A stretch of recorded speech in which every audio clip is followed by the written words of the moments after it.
As this season developed through its early stages, because of Rene Oosterkamp's early dominance, GSRC management was concerned that its commentators would be forced to stoop to using gimmicks like rapping or interpretive dance in an attempt to keep the season interesting. Fortunately for you, the viewers, but to the dismay of Rene Oosterkamp, such extreme measures will not be necessary, as the Driver Championship has tightened to the point where it has a new leader in the form of Patrick Kessler. And the stranglehold that Oosterkamp and Kessler once had for SimRC on the Team Championship has loosened its grips thanks to the recent success of Positive Racing Green's Manuel Hoyer and Glenn Key. The next chapter of the story will be written here in the Netherlands as Apex Online Racing brings its Formula Renault 2.0 Season 10 Championship to Zandvoort. And you can see all the Round 10 doubleheader action live as it happens here on the Global Sim Racing channel. From where the rents are high and the seabirds cry, the sand-swept pavement of Zandvoort, hello and welcome to GSRC's Countdown to Green. As cyberspace flows into your place over these 15 streaming award-worthy minutes, GSRC will bring you all the storylines, all the stats and facts you'll need to fully appreciate the doubleheader format that consists of an initial 40-minute feature followed by a 25-minute sprint.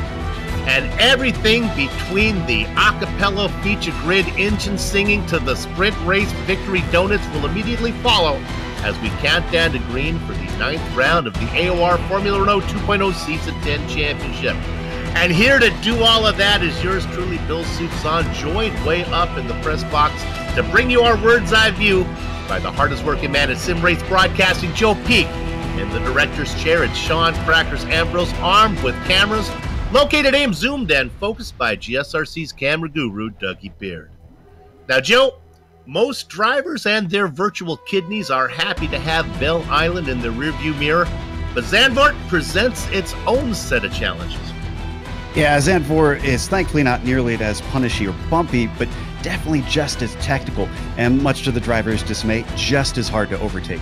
This isn't how this track always looked, though. Back during its first incarnation as the home of the Dutch Grand Prix from the 50s to the 80s, it was fast, flowing, and the only real slow corners were Tarzan and Hugenholtz.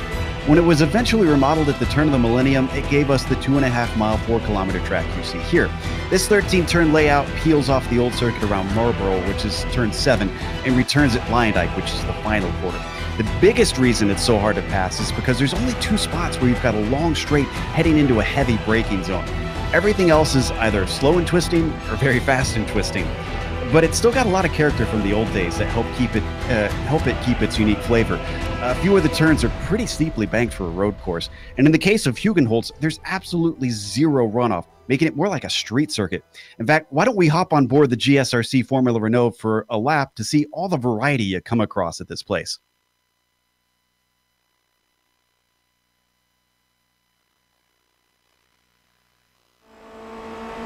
All right, we're in the GSRC Formula Renault 2.0, so let's do a lap around Zandvoort. Tarzan is definitely going to be your best opportunity for a pass with the high speeds into heavy braking. Watch out on entry because the banking seems to like to lock the inside front. From out of there, keep it to the left to line up Gerlach, which is surprisingly tough to be accurate with due to the blind crest. You've got no time before Hugenholtz though, and this is going to be a critical corner to get your exit right, so try not to get on the power too early. As you weave uphill through Slotemacher in turn 5, you won't be lifting, so any hesitation will make it easy for the car behind to close in on you. But don't expect out-braking maneuvers to happen into sheave-lock, because you only need a little brush of the brakes, then you're flying through this scary fast sweeper. As you let it drift out to the curb, stay hugged to the left, then stab the brakes and chuck it into Marlborough. This is where the poor visibility outside the sides of the cockpit make it tricky getting the car right up to the edge of the track coming into Renault. Mash the power once again, switch sides, and then blow it up for Vodafone. This will be another important bend to try to find speed on the exit. Be wary of climbing that inside curb too much, but get on the gas as soon as you're sure it'll stick. Over the rise, pick a reference point, aim for it, and get it lined up for the braking into Audi.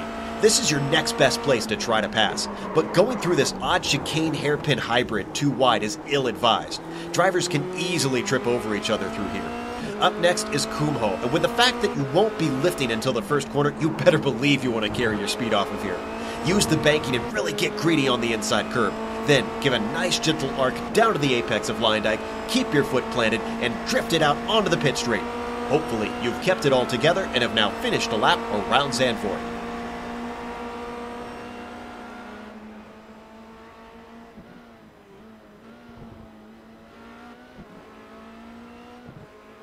Drive along the sea from the city's twitch and smoke to a misty beach. That's where my life became a joke. On the dunes, a lap around Zandvoort.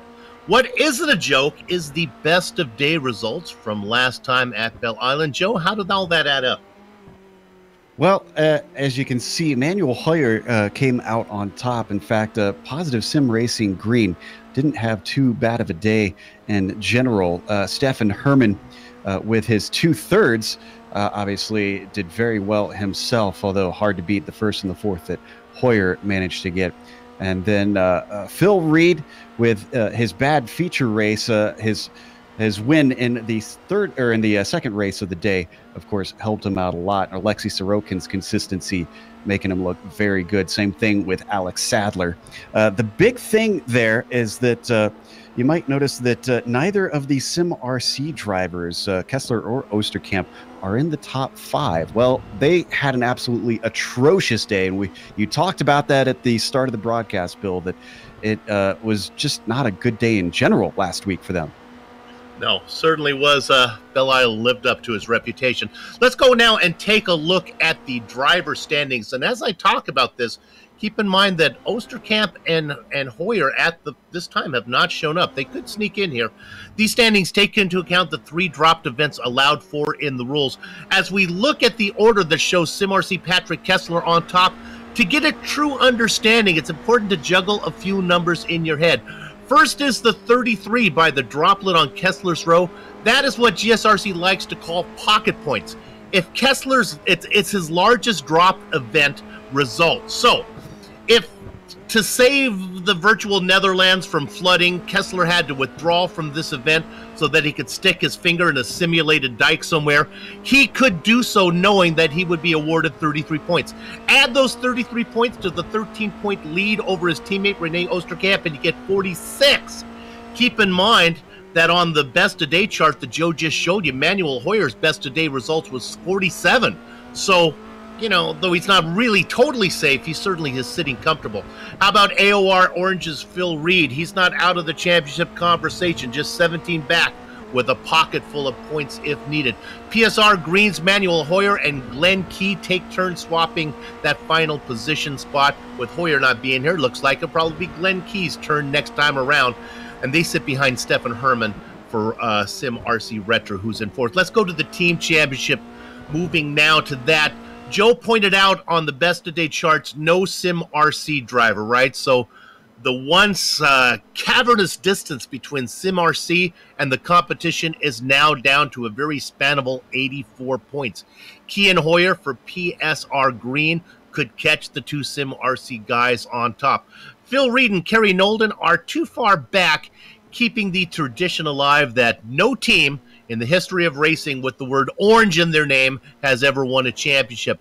That said, like Team AOR Orange above them, Alexei Sorokin and Lubomir Morris for positive Sim Racing Orange suffers the same spectral disadvantage. The antisocial effort of Stefan Herman for SimRC Retro rounds out the graphic. Okay, Joe, we've talked about interpreted dance, we've quoted Donald Fagen, we've referenced the works of Mary Mapes Dodge. This seems like a good place to talk about the series and event details. I'm afraid I don't have anything nearly as fancy for that, but we are in Season 10 that we're covering here for AOR, and we're in round 9 of 12, so it is getting down to the end. I'm glad to see it so close. You mentioned those drop weeks. You see they get 3 of them that they can count on, so you can make some mistakes, but obviously a few more than has been needed for Osterkamp this season. Today's race, the first one up, here you see going to be 40 minutes. The next one going to be a little bit faster than that. They are open setups in these cars. They can tweak them to how they please, which is very important, especially on a technical track like this. It's going to be difficult to get the most out of it. And they have no fast repair, so if you damage the car, you don't have a free one sitting in the pits waiting for you for their one pit stop here in the feature race. Now, speaking of today's race, let's go over a little bit more in detail on that. Like I said, 40 minutes long. The grid is going to be set according to their qualifying order. The reason that I mentioned that, we'll go over it a little second here. They have one scheduled pit stop because they've limited the fuel in these cars. And they do have an incident cap, which means if the cars spin off the track, have a spin just on the track, they hit another car, hit the wall, that racks up incident points. You get 15 of those. You are disqualified on the spot. Can't even finish the race. Now, win being 32 points, that's more than what you're going to see later on in the sprint race. So this one a little bit more important to do well in. And the reason I mentioned that gridding up according to qualifying, the reason that even though that's very typical in most races, well, the next race is going to be regrid according to an inversion of the top 20 cars if they finish before 2 laps down, Bill. So today's race, where you finish here in the first heat, is going to be very, very important. Joe, I know you did some practice on this track, but the weather was nice and cloudy for you. Not the case today. Yeah, today's weather, taking a look at that, we've got 90 degrees on the track, although very beautiful day out there on the beach. 65 degrees. Might be a little bit cool to go swimming, but really I don't think anybody is going to be heading over there during the exciting races they put on out here. Winds 11 miles an hour, could interrupt you a little bit out there on track, but shouldn't be too much of a worry for the drivers today. Not sure what the water temperature is in the North Sea, but even in summertime, it's got to be a bit nippy. Looking at the qualifying that's going underway now, we continue our quest to see if René Oosterkamp is going to show up. So far, we have not seen him, as is the case for Manuel Hoyer as well. So this is good news for Patrick Kessler, who sits at the top. Look at that, former champ Kerry Nolden in second. There's Glenn Key. The Norwegian driver has been doing really well. The rookie sitting in 5th right now. I think he's running a bit of a cool lap here, maybe trying to cool his tires down and see if he could get a hot one after this. So that's why you're seeing him just kind of putter around. This is Nolden sitting in 2nd, and it is very tight up between those two, just a 10th on our front row. I think we're feeling the effects of racing in summertime here in August, as we're missing a few more big names. Kerry Nolden, of course, races for AOR Orange. That's the team I talked about up there. But his partner, Phil Reed, who has been hot of late, don't see him here today. But what I would like to show you is a driver, if we can take a look at car number 8. Oh, he's just going to pull off. We're talking about Mark Usher. Watch out for this guy. We've seen him be really fast. Right now, he's parked, and he just actually took it into the pits. Sorry, Mark. We're going to continue to watch Nolden to see what he can get. He's put 2 timed laps in, and this is going to be, well, not his last one, because he's going to be able to go around one more time if he wants. And is he pitting? No, he's pitting. He's done. This gives you a good opportunity, Joe. Every track, they do have pit stops here, and you can see he went into pit lane. How's pit entrance and exit here? Anything to worry about? Well, they're each kind of unique on this one, because the entrance has a little chicane, and you got to be careful because drivers might be trying to get a draft if they're very close to you. You need to be really clear in your communication. There you can see Emre going to come in as well. So you got to make sure that they don't run into the back of you, because you're going to be still braking while you're out on the track. This is Sarah Dove finishing her lap, and yeah, she should be able to finish this in time. Now, pit exit, that's one where you got to be watching your F3 box, Bill. It dumps you right out into the racing line, but we got to go to grid. With a small field here today, we don't have to quite rush through quite as much. We'll do 10 at a time, though. It is your points leader, Patrick Kessler. He's on the front row inside of former champ Kerry Nolden. Josh Thompson out of the UK, always fast. He's going to be inside of Scott Newton for row 2. Row 3 is Glenn Key and Alex Sadler, a couple rookies there. Mark Usher, talked about him. He's going to be in the 7th spot. Inside us, Charlie Summers. Row 5 is populated by Valerie Alander and Josh Ladd. Joe? Tom Van Hoyman will start in 11th, and then row 6 will be flanked by Allie Hay in 12th. Stuart Milne will be in 13th, and Urkel Lindstrom starts in the 14th spot. Evan Emre, who we saw decide not to take his final lap, will be 15th, and Daniel Morris 16th. Matteo Coppola starts 17th today, Thomas Edwards in 18th, and Sam Blackwood in 19th. I'll just round them out. Kevin Turner finishes up our top 20. Then you've got Marvin Sluman in 21st, Sarah Dove in 22nd, and only one driver did not take a lap time in qualifying. That's Ryan Walker. 23 entries, 22 able to put in a qualifying run. This is round number 9. After this one, we have 10, 11, and 12 to go. We have a 40-minute feature race where the big points are afforded all the drivers. Patrick Kessler sitting in the best spot, Kerry Nolden flanking him. Turn 1 should be interesting as they head down into Tarzan. It's a 180-degree right-hander, a sweeping right-hander. With a small field, I think we're pretty safe to get everybody around cleanly. Let's cross our fingers. Let's hope we don't have anything that resembled what Joe called a little Blues Brothers incident that we saw last time out at Belle Isle. Joe, that was a great reference. It was very, very appropriate for one of my favorite movies, honestly. It kept piling in there. Okay, we are ready to go. Engines start to harmonize.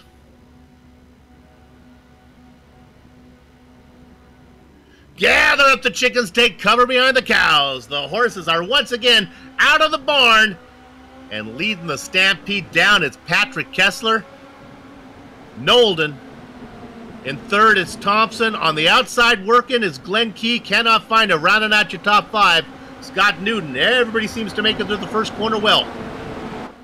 Yeah, nice and clean. It can be tricky down here in the Hugenholtz, though, because Gerlach, it narrows up. There's pretty much single file through there, but wow, very good start from everybody. This is a great change from last week. They are single file, except for a little battle for 7th position. This is Sadler side by side. You can see them coming at you there as they go by. Usher's going to get the best of that. He moves up into 6th. Keep an eye on Mark Usher. He's going to be fast. He gets around Sadler. But the top 5 have begun to pull away. Kessler, Nolden, Thompson, Key, and Newton. Yeah, pretty much single file through there, which is what they're going to want. Oh, and things aren't done behind them because now Usher has Sadler has Summers trying to get inside of him down here into the Audi S, but he just doesn't have the momentum. This is one of the few good places to try and pass. We see a little bit of an attempt behind them. I think Josh Ladd just got by Valtteri Alander. And Tom Van Hoyman made a dive in there on Alander as well, but was able to keep it off his gearbox. You can see the single file as they go back. The back half of your top 10. We talked about Usher making his move. Sadler in 7th, Summers, Ladd, and Alander. We've got a bit of a move going on for 3rd. Thompson having to go defensive on Glenn Key. He's trying to use that banking. It's very tough to do. Oh, and he gets squeezed off there, Bill. Key did a good job of going out into the sand here at Zandvoort.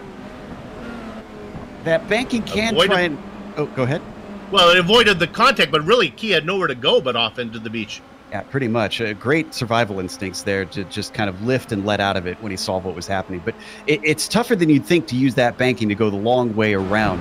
I don't know why. Most banking tends to help the side-by-side racing, but here, Bill, I just never have found grip on the high side.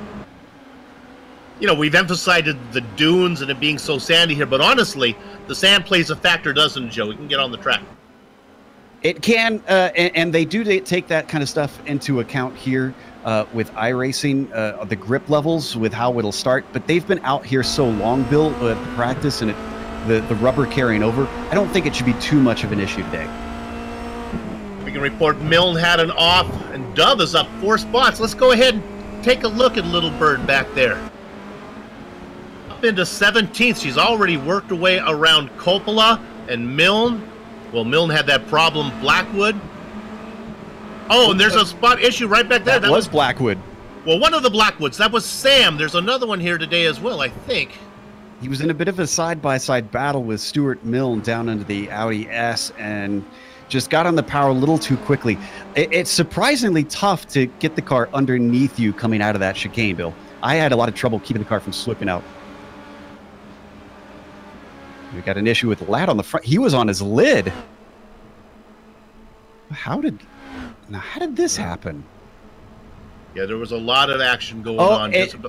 My goodness, Bill, sorry, I mentioned this in the pre-race. I didn't think we'd have an issue with it, but he was going to pit. The car behind him had a draft, and he didn't think about it. That was Valerie Lander. The Lander was racing well up the list. Remember, I think he was about in 10th position. So those two get together. That's a Lander in the blue car. Yeah, poor Valtteri. You got to be aware. If you see the car duck off to the inside, you always kind of be a little bit skeptical. And if they're going to continue on, there we see Kerry Nolden a little bit of an off on the replay. Just to follow up, my timing and scoring had a little time-space continuum efforts. There is actually only one Blackwood here. It is Sam. He was appearing in 2 places at once. Also, really quickly, Bill, it's Valtteri, not Valerie. I'm not sure that you're like that error. Well, fortunately for me, the commentator, I don't think we'll have to be pronouncing that one too much. There are no fast repairs here today, and I think his day is done, at least in the feature race. All this going on behind Patrick Kessler, 1.5 seconds up on Kerry Nolden. Looks like Nolden has nothing for him. Not the case for third, though. This, when we get a chance to get back to this one, this is Josh Thompson. My goodness, Glenn Key has been working on him all race. There's Key in the... I'm gonna do colors blue and yellow. You get the idea. Green and blue. Green and blue. Okay. And then the Radicals racing car up in front of Thompson. Oh, now Key has a run, but nowhere to go. Yeah, there's very little braking up into this right-hander at the top of the hill. Shevlock is so fast. In fact, I'd be amazed if he was able to stay in the wake very well. He dropped back a little bit. He could maybe make a sneak attack here into Renault. Working through Marlboro, Renault, and Vodafone. Of course, I have a disagreement with naming corners after sponsors, but we'll stick with those. Look at Key making a move on the outside. Can't get it done. And this is going to bring in Mark Usher, who's worked his way up to 5th. He's coming. Yeah, a good attempt at the over-under, but it gives him the wrong side of the track. Thompson knows it. He covers him off down to the Audi S.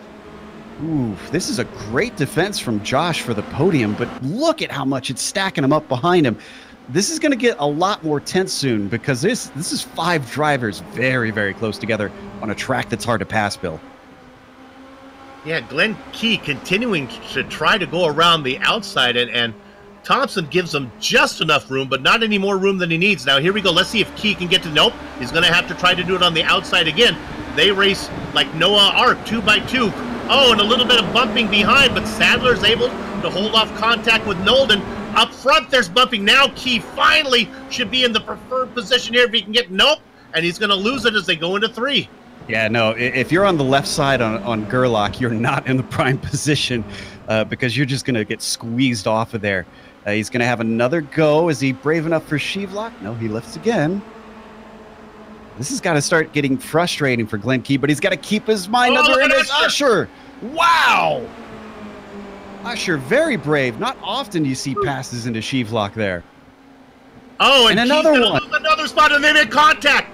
That going off, that is Sadler got together with Key. I don't think Key got into the wall. I think they're both going to be able to continue. That was a little too eager from Sadler. He saw him getting freight trained, but Marlboro's so single file. The radius is so tight on that thing, even though it doesn't go fully, it's not much more than, or much less than a 90-degree corner. It's just there. You have to take it so fast. And Sadler actually spins it coming out of the Audi S that we just saw at the left side there. And so with all of that going on, Charlie Summers has worked his way up to 5th position. So we're looking at Scott Newton now right behind. So that's Newton and Key. Boy, talk about things going south quickly for Key. My goodness, he was looking to battle for Thompson, get to a podium spot. Now he finds himself in 7th. P3. Oh, Usher gets squeezed off the track. We didn't see it on screen. Yeah, that's Thompson has been confident is the word I'm going to use in defending his position. He's been taking notes from Lewis Hamilton a bit on how to defend out of corners. Oh, Usher! He saves it. No, he doesn't. He tried. Did The he get blue air car of over Usher the curb? tried to go. Yeah, boy, that was a late move on Thompson. I'm not sure Thompson knew he was there. Usher tries to go to the right, and then all of a sudden it disappears. The hole goes away. In all the craziness we've ever covered here at this track, I've never seen a driver have that happen. I'm trying to see. No, he managed to avoid the big curb, because I was going to say there's a curb to the inside he could have flown over. But regardless, when you're on the green, Bill, this is going to be Captain Obvious, but you can't brake as well. Boy, I'll tell you, Charlie Thompson had that car go right across his nose. I'm talking about Usher. But meanwhile, Thompson now has moved, or Summers has moved up into fourth and is challenging Thompson for the spot. Careful, this has not worked out so well for other drivers, Charlie. And I think Charlie's got the run. He's fended off all comers, but he did it right. You have to just get enough of a launch off the corner, use the slipstream to be ahead by the braking zone. He can't defend that. And Summers up to P3 from 8th on the grid, Bill. Thompson back to 4th. We were talking about Newton. He sits in 5th. We're riding on board with Thompson right now. So he's aggressive in defense. How aggressive is he on attack? The way that we've seen Josh Thompson race, I would definitely keep half an eye on the mirror if I was Summers.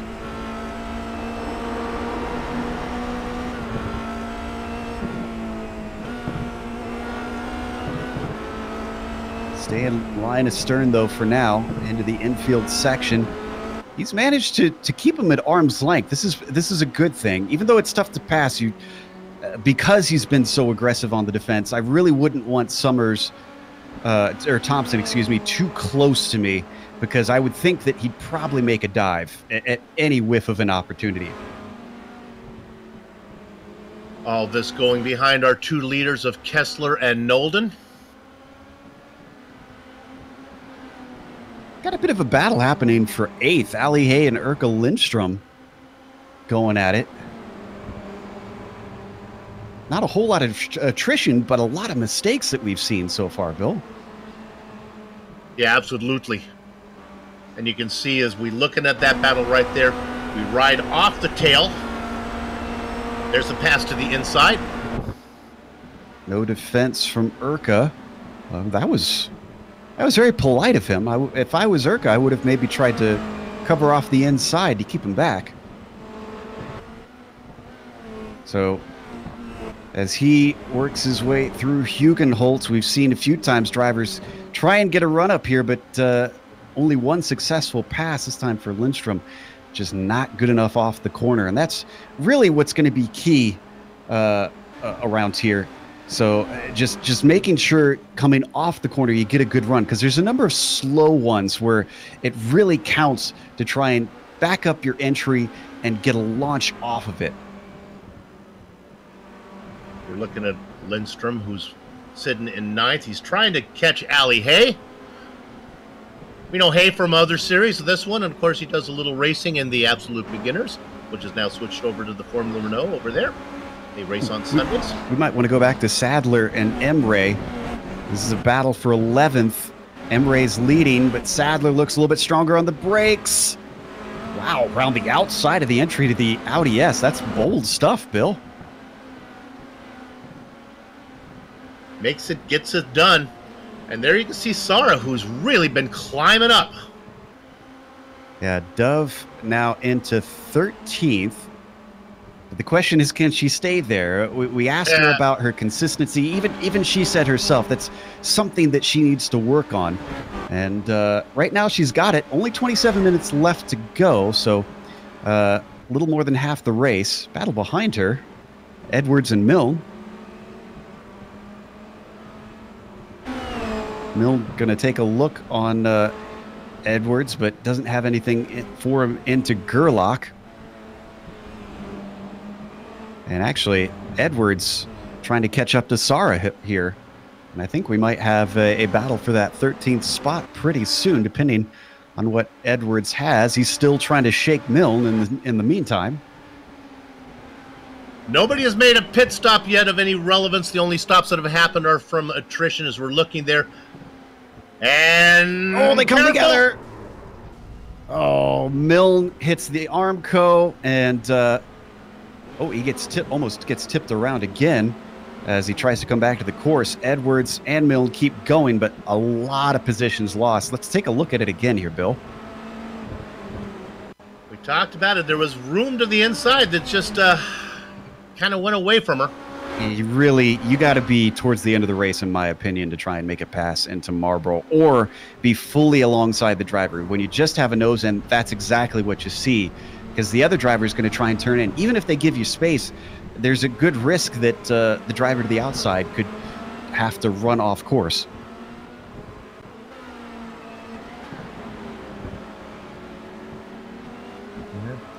Van Hornen just made an overtake. Well, Ali Hay just got around him, I believe. Ali Hay now up into 7th. Van Hoyman racing back there in 8th. Let's go ahead and take a peek at that one. This is a nice, clean pass.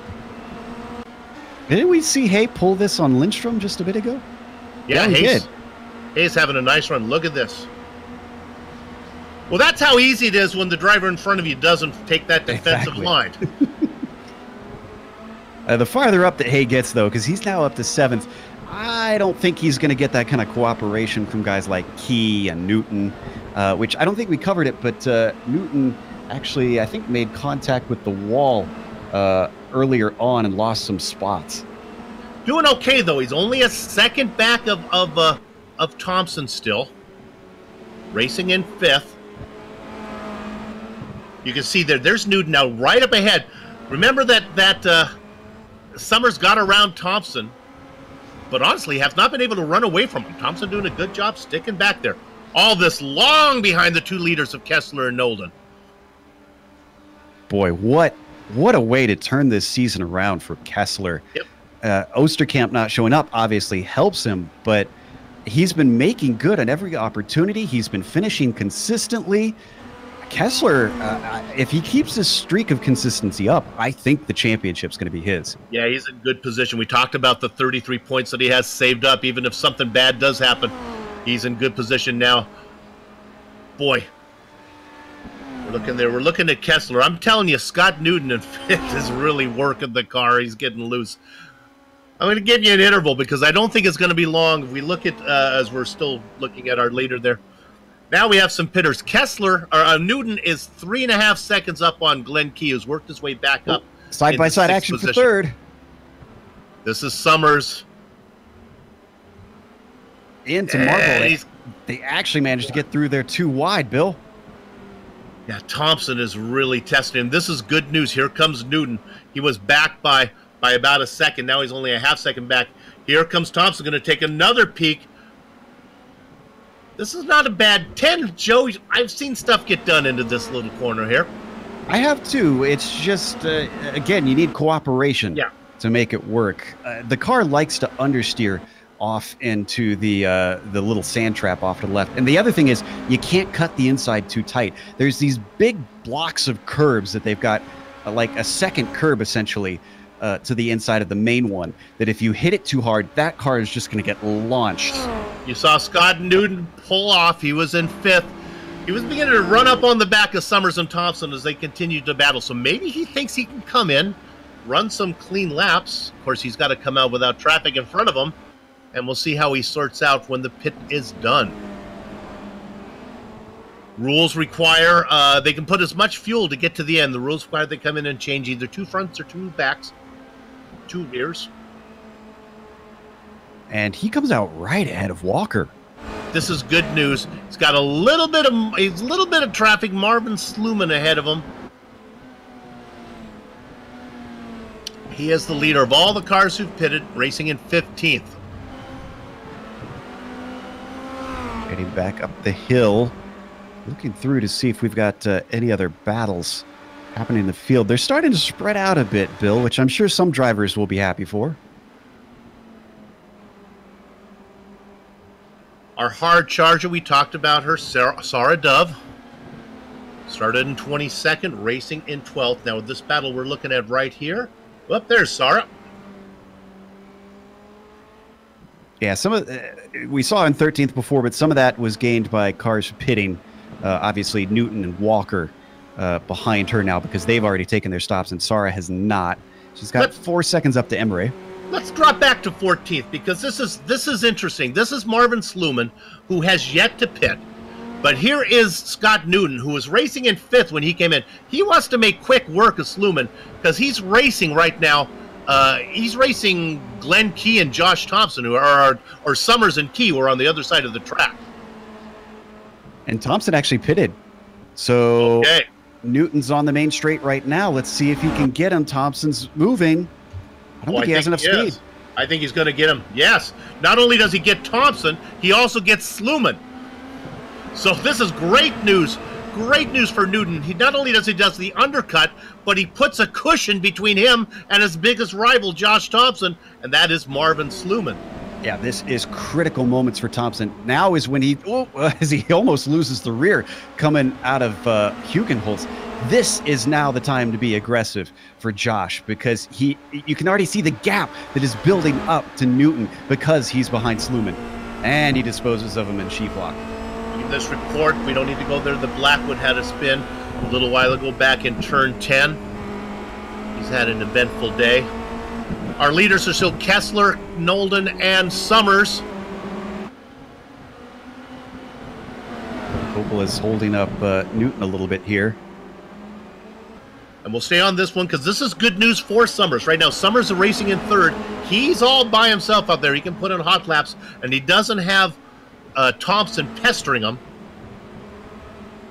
This is where Thompson maybe wants to be a little bit more aware of what's going on and not quite as aggressive. If you get an opportunity, definitely try and take it. But you always got to be aware, is Newton trying to make a move on Coppola? Because he can suddenly pull out as soon as you pull out, and either you're now 3 wide or, you find yourself run into because he was watching the car ahead and not his mirrors. We'll stay here. This is the best action on the track. Great stuff by Thompson. This is beautiful driving by Josh right now. That move, it is a little bit risky sometimes because Matteo might not know that he's got 2 cars coming inside, but he just got his nose in at the right moment and is on the attack so that he doesn't lose touch with Scott. Even though it says 12th on the overlay, this is basically a battle for the final podium spot. Again, these guys are racing Charlie Summers, who's in 3rd on the other side of the track. Summers still needs to make his stop. Sadler managed to get by Van Hoyman, excuse me. And this was into Renault. Just looks like almost maybe a mistake by Van Hoyman here. It could be a surrender, maybe. Well, I think he maybe outbraked himself. It's very tough to find a braking point in that corner, Bill, because there's really nothing off to your left. The wall is way out there, so you don't have any sort of markers as we see some cars peeled in. And with that said, Sadler's going to come in. So maybe while he's in there, we can pick up Newton. We'll watch Newton come around. Newton's out of the final corner. He's coming around. And while Newton is clear, where is Thompson? Thompson should have been right behind Scott Newton, so Thompson clearly has had some issues. Let's see. I'm going to try and find it. So with that said, while Joe looks for that, Newton now racing in 10th. Oh, and this was driver error. This was nearly a lap ago for Josh Thompson in Renault. This is one of the dangers. I'm not sure if we can find it or not. He just ran off the course, didn't hit anything, but as he came back on, he lost all those positions from cars that he had already overtaken who hadn't pitted yet. So that is good news for Charlie Summers then. That's one less driver he has to worry about, and now Newton can race.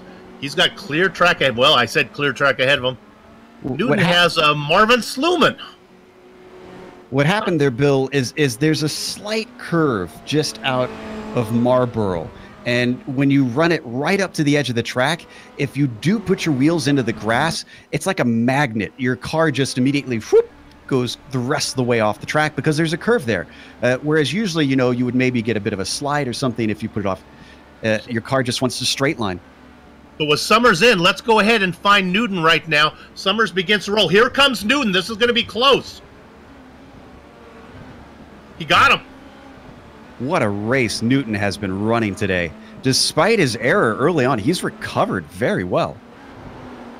Newton up into 9th, Summers back into 10th, and that might be a case of pit lane time.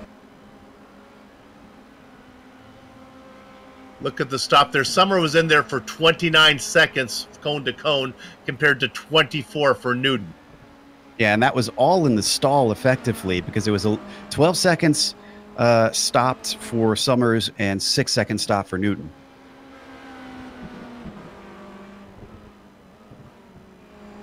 This brings most of our field apart. Yeah, how about 4th? Let's look at this. Our director's seeing it too. This is Tom Van Hoyman. Oh, and guys, sorry, big development. Charlie Summers had a big wreck. And I think he managed to avoid the wall. Spun it right in front of Josh Thompson. In almost the same area as what we saw with Thompson. Except in this case, it's out of Renault instead of on the way in. I think maybe a little bit too much curb. We saw just over the hill. Okay. We're gonna look one more time. There's the hill got in the way, and you'll see as that go by, you can almost feel the empathy of Josh Thompson as he goes. I said, I know what happened to me too. Bad. I don't think Thompson feels bad at all. There's the spin, and there goes Thompson. That's the shifting sand dunes. One just had cropped up for our director to get caught out by it, Bill. I want to go to 10th now. I want to stay on Charlie Thompson because now he is in a battle. Okay, this is with Summers. Yeah, this is Summers and Sadler. There we go. I said Charlie Thompson. I'm talking about Summers. Alex Sadler getting around corner. Charlie Summers. Yeah. Must have been wheel spin or something. I'm not sure why he got by him. Now I can report that while this is going on, our leader came in, had an uneventful stop, has cycled out in 3rd. That gives the lead to Kerry Nolden. When it's time for Nolden to come in, we'll focus on that. But right now, this is where the action is. We're gonna go on board with Ali. He's the driver looking back there in the popcorn position, Joe, watching Summers try to get Sadler. Yeah, and Hay actually, we should point out, has taken his stop. So this is for position between all 3 of these. This is not Hay waiting to make a stop. He's been making hay and got himself up there. Sun must be shining.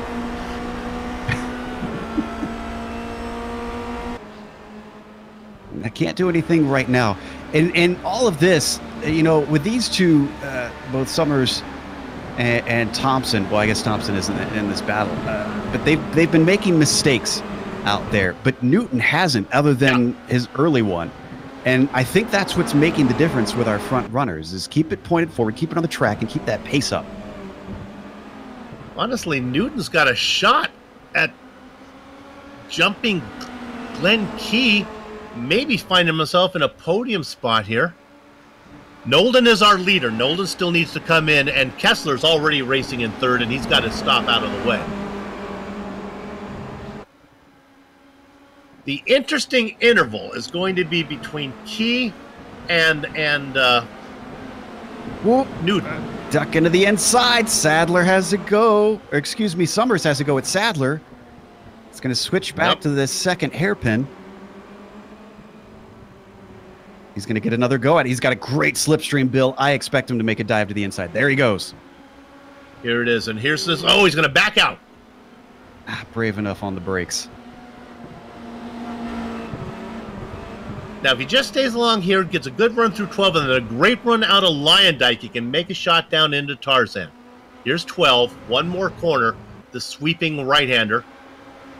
Oh, and Joe, he looks to be in pretty good position. Oh, fantastic. He set that up perfect. Great launch.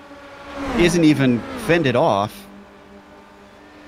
Sadler, not sure why he didn't cover him up. Oh, because he's very good on the brakes. Boy. Oh, and he gets into him.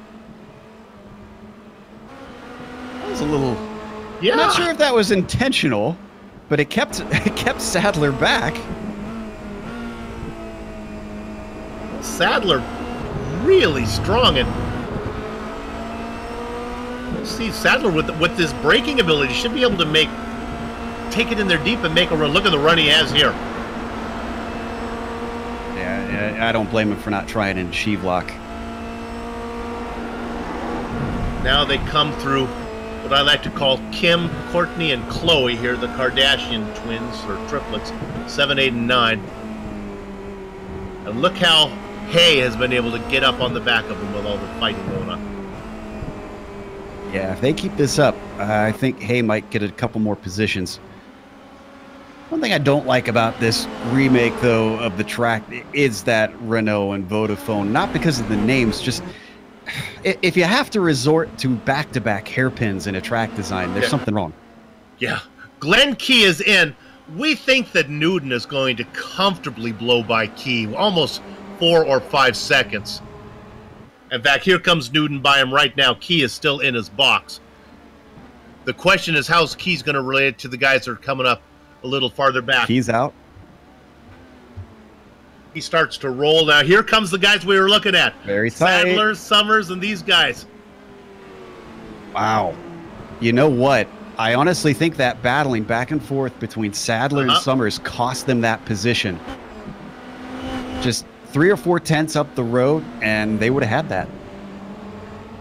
Key should have the pace to be able to stay ahead of those guys now. Remember, Key was a little farther back because of the mistake. Let's stay with Summers, man. Here comes Sadler again.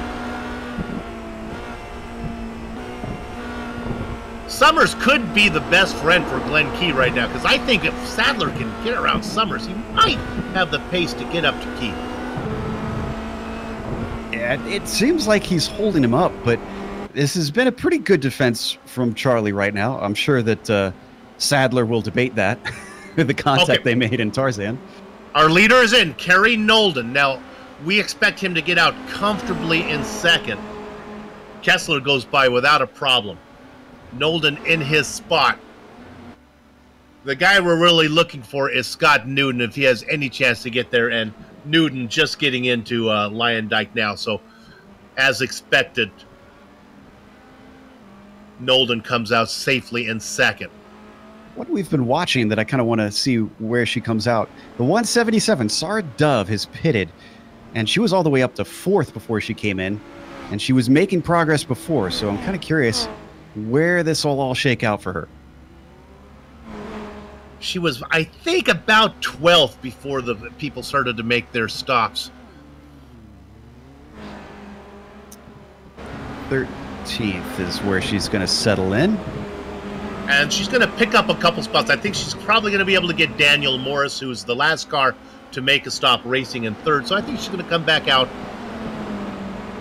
in 12th where she came in. Yeah, most likely. You know, here's Summers is still in that battle side by side. And he's able to keep Alex back because Alex was on the outside of sheave-lock. Very, very hard to do. He takes a peek into Renault. In fact, a little wide at the apex for Summers. So easy to do in that corner, Bill. I don't want to go there. There is another battle between Lindstrom and Van Hoyman, but it's much more behaved than what I'm seeing right out here. We've been doing this enough. We know that this is where the action is. It's not going to let up these last 7 minutes. Sadler's might be getting a little bit hot under the collar now. He's been trying and trying and trying, but he's got to keep his cool. You have to continue to make good decisions here because you got to get to the finish. Yeah, and with every second that ticks away, Glen Key drives farther away from these guys. Now here's the pass on the outside. I think Sadler's got it. Should be good under braking. Got it. Sadler had the preferred position, gets it done. And now he can put his sights on getting up to Key. 3.1 second. Alex knew what he was doing. He set it up coming out of Kumho, which is the acceleration point, because it's flat out through Lion Dyke. Oh! He loses it. Summers. Charlie into Summers, the sorry. wall. Oh, and he's going to have his day is done. He pulls off. Misidentified that one. Yeah, the pass was made. He was trying to get back. Joe, you saw it. Well, what he did here, you're going to see it on the exit of Hugenholz. That curb to the outside, very, very tall. You're already going to be on the power, so you're a little bit loose. You're unsettling the car. And yeah, just see, he tipped it up that little bit. And when he tried to correct it, he found the Armco. These cars are sensitive around this track. I was surprised how twitchy they were. So he takes it into the pits, and that's more positions for drivers to vulture, like Sarah Dove, who can now move up one more spot. All right, here comes Morris, finally making that spot. Newton will certainly go around. Thompson will go around. Key will get the spot. I believe he said he was fighting with Sarah, right? She's coming up to Kumho now. Sadler and Hay pick those spots up. All right, Lindstrom out and of his Van stall. Hooyman. I think he's going to cycle in. Imre's going to be in 11th. I think he's going to cycle in about 10th. Yep. So the 777 looking at the top 10, which means he's going to start exactly where he finished here in this race. With 5 minutes to go, there's a couple of battles I want to touch on. Let's drop back one position to 11th. The Rolling Thunder, Evan Imre. He's in the... He can hear Sarah Dove's engine getting louder. That gap about 0.8 of a second. That's a battle for 11th. And the other one that's of interest is so we look at that one, we go up to 8th. This one's even closer, Joe. This is Lindstrom and Van Hooyman. Haven't looked at Lindstrom since early on in the race. And they come out of Vodafone here. Really going to be about that exit. I keep stressing that, but it's really important. Van Hooyman just too far back. He needs to work on those exits of his corners.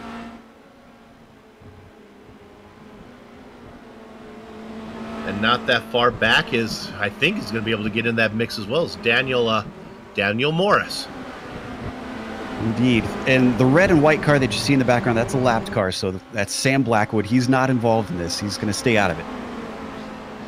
All right, with 4 minutes to go, time to look at the Dos Equis position. Now, currently I see it as Sam Blackwood. This is the guy who would get re-grid. He's one lap down, but that still qualifies.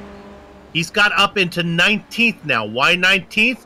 Because he just got around Charlie Summers, who's in 20th, but that car's in pit lane. I think we're only going to re-grid back to 19th spot.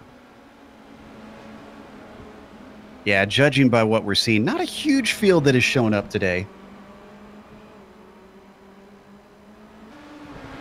And I believe as we go to Milne and Turner, Milne finally made the pass, but they had been side by side 3 or 4 times around this lap. We're going to take a look at this one. We got time to take a peek at this. We haven't given these guys a lot of love. Finally did it here into turn 1. Turner taking his half out of the middle, letting Milne either go way high or way low. And some unfortunate news, Sarah Dove had a bit of a tailspin. But I don't think she's going to lose a position. She's going to be in 12th, but she's not going to be able to get up on Imre. Yeah, she was within a second and gaining, and it's just too little time to try and make that up, unless Imre makes a mistake.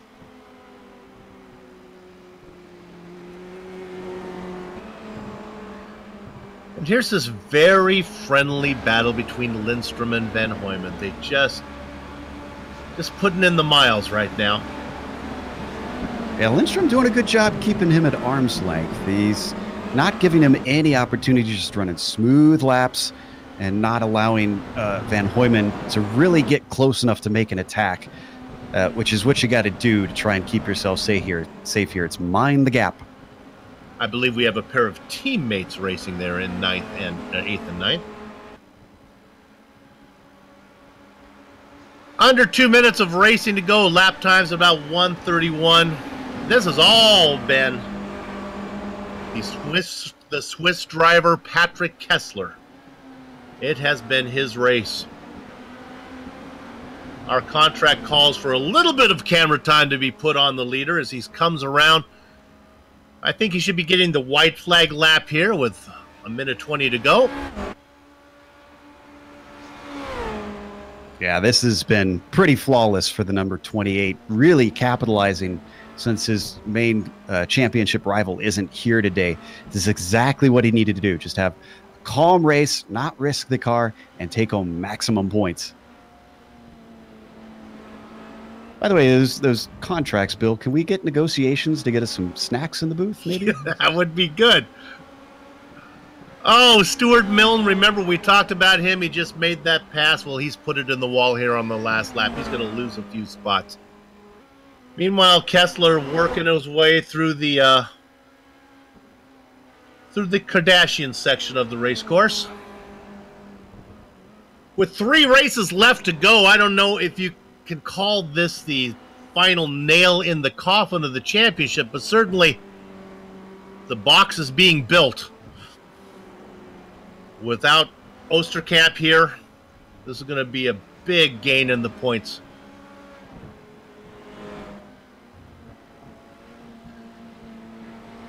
We're coming around here. We've got 2 more corners to go for our leader. It's definitely the right step, but one thing I've learned from this series, Bill, is you can't count on anything, especially this season. Round number 9, the feature race here at Zandvoort goes to Patrick Kessler. Now let's quickly jump to Josh Thompson. Here comes Glenn Key. Try as he might, he's trying to run him down. Boy, he needs just 1 or 2 more laps. I think Thompson's got this locked down. These guys come across in 4th and 5th behind Nolden and Newton. Ooh, Van Hoyman's a lot closer. He could have a chance if he just gets a run. I don't think he's got enough, though. I think this one's going to go to Lindstrom. This is going to be for 8th and 9th. They come in behind Key, Sadler, and Hay.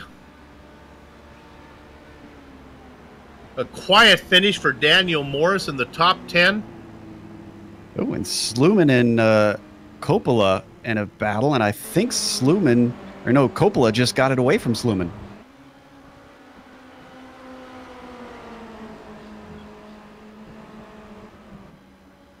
A little bit too late for Marvin. Yeah, Coppola is going to get what I think is going to be 15th position. Nope, it's going to be 14th. Sluman gets 15th. Some other names, Turner is going to get 16th. Now, did Milne actually finish the race? He sure did.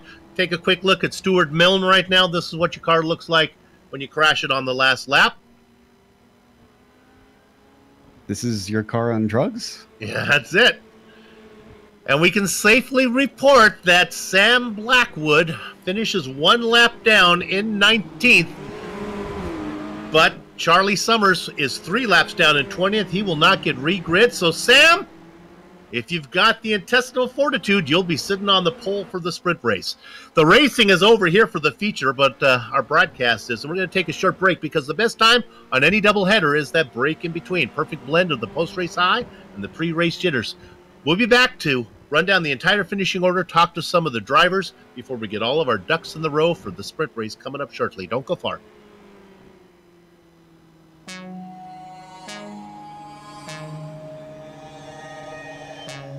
I like having a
sold my soul to the devil in a bid to try and get you back. But I knew somehow that you would win, and that's why I'm here. I sold my soul to the devil in a bid to try and get you back.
Sanctioned by Apex Online Racing, this is the Global Sim Racing Channel's coverage of the AOR Formula Renault 2.0 Season 10 Championship.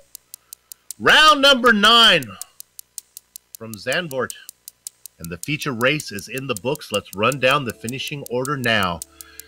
Wasn't wire to wire, but it sure did feel like it. Patrick Kessler takes another step closer to his championship. Former champ Kerry Nolden sits in second. He was about 3 seconds behind. Scott Newton, with a great run, both with speed and strategy, comes home in the final podium spot ahead of Josh Thompson and Glenn Key. The back half of your top 10, Alex Sadler, Alistair Hay, Urka Lindstrom in 8th, finishes ahead of Tom Van Hoyman, his teammate, and Daniel Morris rounds out your top 10. Joseph? Evan Emre is 11th at the drop of the checkers, with Sarah Dove finishing 12th despite his spin. Ryan Walker takes 13th, with Matteo Coppola finishing in 14th. Marvin Sluman tried to get that 14th spot away, but he has to settle for P15. Kevin Turner finishes in 16th, starting 20th. Sluman started 21st as well, so those guys did make moves upward. Thomas Edwards is going to finish in 17th, with Stuart Milne in 18th, and Sam Blackwood, the last car running at the end, in 19th position. Charlie Summers DNF'd in 20th, Mark Usher 21st, Valtteri Alander 22nd, and Josh Ladd 23rd. We are fortunate enough to be able to talk to the driver who came home 3rd, Scott Newton. That's how you do it. That is a perfect race that you just ran. Yeah, cheers, Bill. Definitely wasn't expecting that after what looked like a reasonable practice session. Luckily, I put it on 4th on the grid, but potentially had the pace for at least the front row. So, yeah, to get the podium after starting 4th and tagging the wall, I think on lap 2 or 3. Yeah, super happy about that, to be honest, after the season I've had. Yeah, we saw you put it in the wall, and the car seemed healthy enough. And then the decision to come in early, which made getting around those guys kind of easy. Yeah, I saw that Charlie and Josh were battling quite heavily, and I was going to either be held up in traffic with those two fighting, or decide to pit early, because I only had to take 5 litres of fuel to get to the end, and luckily I nailed the pit entry.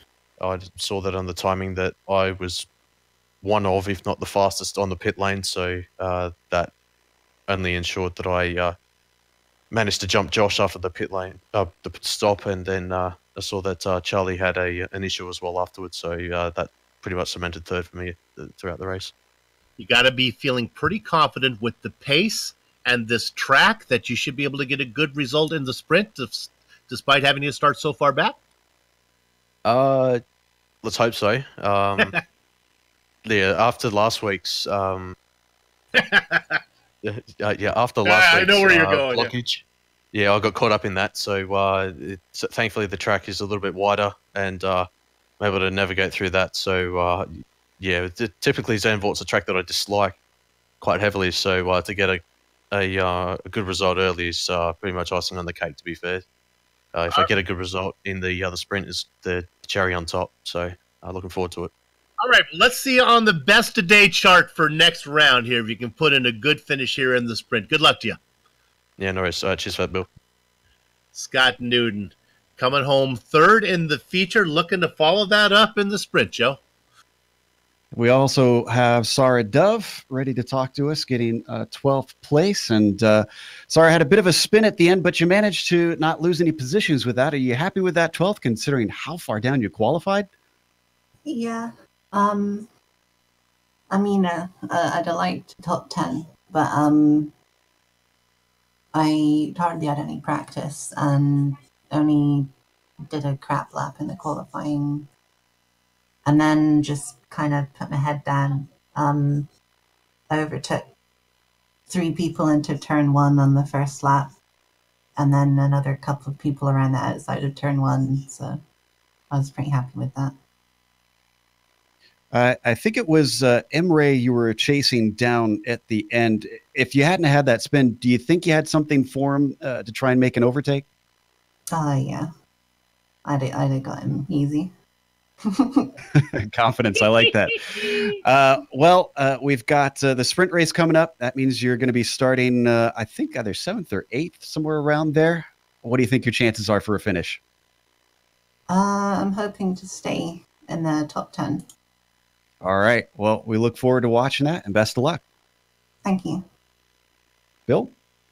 Sarah Dove. Any race is enhanced if you have Sarah Dove in the race, in my opinion. She's become a fan favorite here at GSRC.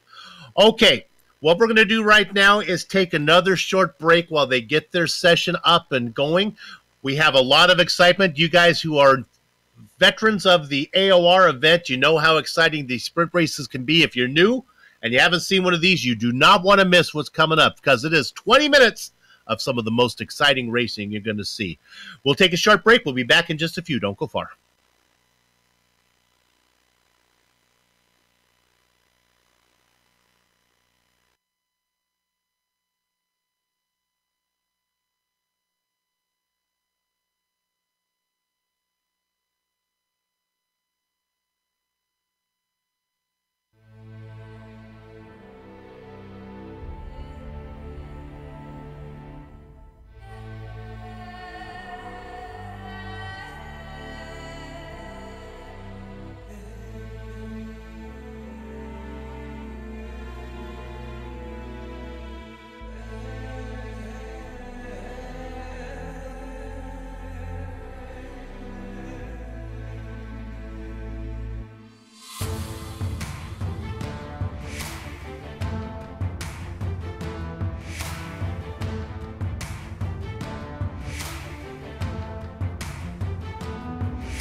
If you don't know what you're watching, let me help you. This is the Global Sim Racing Channel's coverage of the AOR Formula Renault 2.0 Season 10 Championship.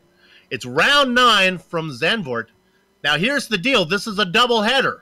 The feature race is in the books. Now we turn our attention to the sprint. Joe, what's going on? Well, this one we saw at the start of the broadcast, only 25 minutes for this race. As we also mentioned, we are inverting the grid and how they finished in the last race. So that means slow drivers will be up front, having to fend off a lot of fast drivers trying to come by. There is no pit stop in this one, however, with it being so short. It's just straight from the green to the checkers. And the incident cap, because it's a shorter race, you've got fewer incidents before you are disqualified. I don't think we saw any DQs last race. Don't really think it'll be much of an issue here.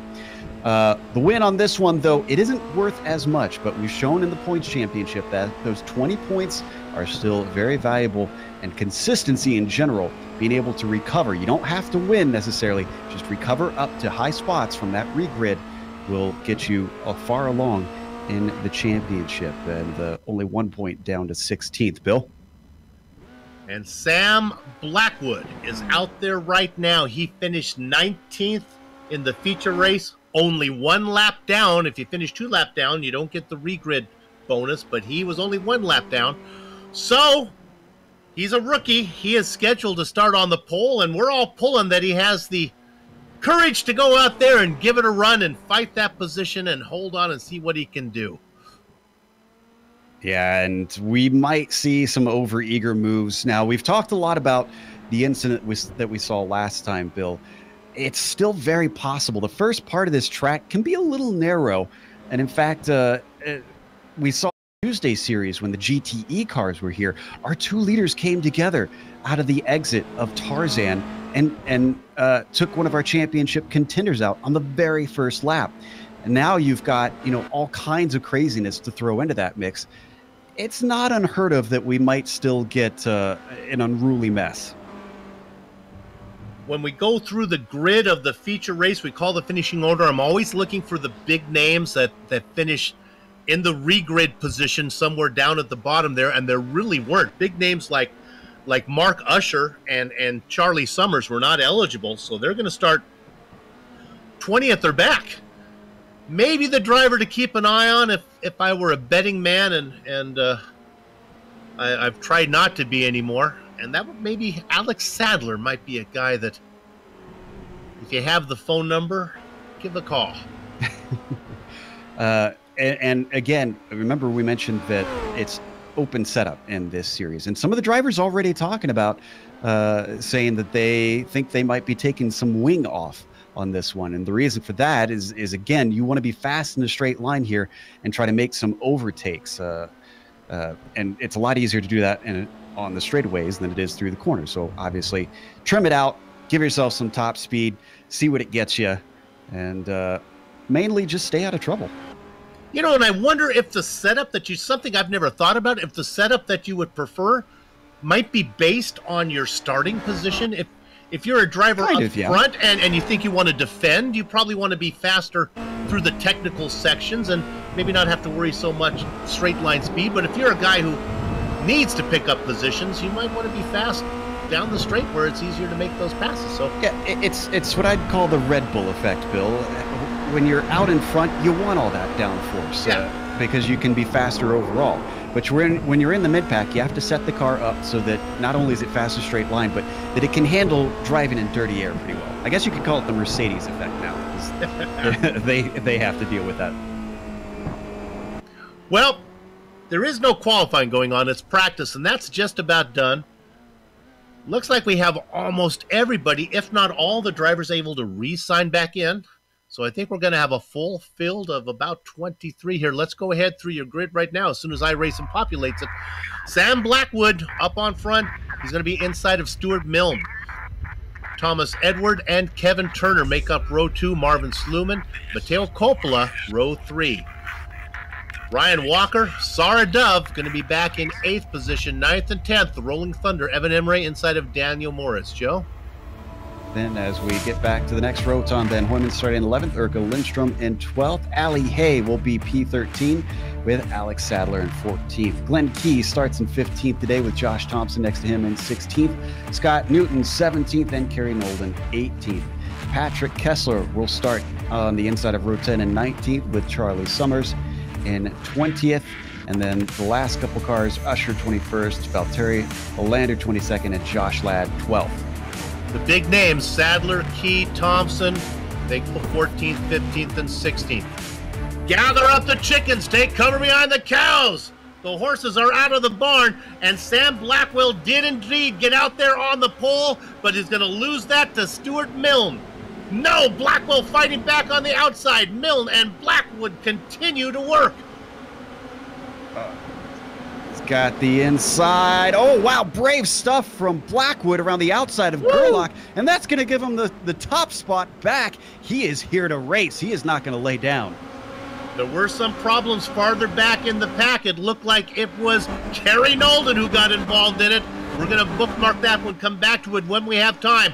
Blackwood, Milne, Edwards, Turner, and Coppola. 1, 2, 3, 4, 5 as they head into the Kardashian section through Marlboro, Renault, and Vodafone.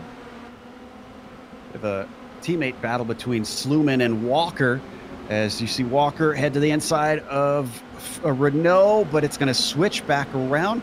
And unless he can really carry the speed around the outside, which he does. Wow, great pass by Walker. Glenn Key already up into 9th position. Evan Emre trying to make the battle back into Emre, trying to make a move on the inside of Sluman. They bang. They're coming at you. Oh, this is what we tend to see in these sprint races. It gets really messy in the mid-pack as drivers try and come through the field that are much, much faster. Sluman now in the thick of it as he's got Glenn Key and Sarah Dove with him. Josh Thompson has worked his way up into 8th. And pass on screen there. Trying to see who that was. That was Walker and Coppola. Thompson again working his way up into 7th as he gets around Kevin Turner, and Glenn Key's following him through. Meanwhile, up front, Milne had another go at Blackwood, but still can't make it happen. This is great stuff by the 27. They do have Thomas Edwards holding on to them, but it's a pretty big gap from 3rd back to 4th. Almost a second to Walker and Coppola. It's Emre. It's the cushion between the big names of Thompson and Key. They race 7th and 8th. 22 minutes for those drivers to get up there. Meanwhile, Blackwood still up in front. If I had to put money on someone, I'd say Thompson or Key likely to win this race the way they are making progress. As good as Blackwood is doing, I don't think he's going to hold him off, and Milne is losing a spot now to Edwards. And a spin from Imre right in front, and he gets clipped going by Kevin Turner. Spun it right in front of Thompson and Key. The pressure, he felt it. Oh, under braking. I did that a couple times myself, and I think Sarah Dove might have got a little damage as well in the checkup on that. And while that's going on, Thomas Edwards has moved into 2nd around Milne. Oh my gosh, we got 3 wide into turn 1 between Newton and Usher. And they managed to sort it out, but it is an absolute bee's nest back here. Oh, Milne gets loose. No, it's Coppola. Coppola gets loose, and clipping him going by was Glenn Key. Wow. Great job by everybody else to get around him. That's that part of the track I mentioned, Bill, that it is almost like a street course, and there's just no place to go. So cars had to be very aware coming in there. You can see the 2 blue cars there. Milne is the lead blue car. Coppola is the 2nd blue car. Coppola gets loose, and this is Key going by. Ouch!